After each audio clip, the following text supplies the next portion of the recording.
Se pensiamo che circa il 35-40% dei tumori non esisterebbe se ci alimentassimo correttamente, direi che già questo è un dato che dovrebbe far riflettere. Numero che conferma come la lotta ai tumori si combatta anche tra i fornelli, con una corretta alimentazione, che significa prevenzione, da sempre una delle azioni di sensibilizzazione della sezione trevigiana della Lega Italiana per la lotta ai tumori. In ottobre noi siamo presenti su tutto il territorio provinciale con le nostre campagne di informazione, con le nostre visite, perché purtroppo 1/3 dei tumori femminili riguarda il tumore al seno.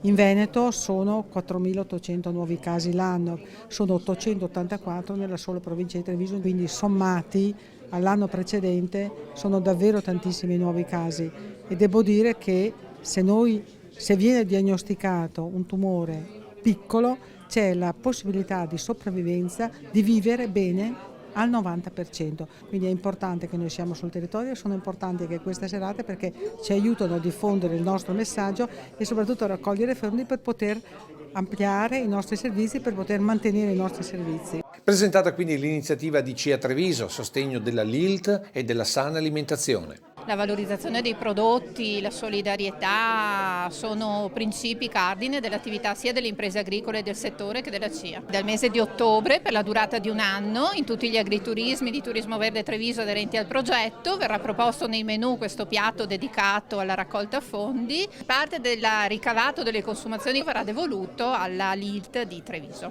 Un piatto studiato dallo chef Stefano Polato, che firma i menù spaziali di astronauti come Samantha Cristoforetti o Luca Parmitano, dove l'alimentazione è fondamentale per ritardare l'invecchiamento precoce. Questa è una statistica fatta dalla NASA qualche anno fa, però mediamente una persona che va a vivere nello spazio per 6 mesi subisce quello che viene definito invecchiamento cellulare precoce, pari ad una persona che vive sulla Terra per 10 anni.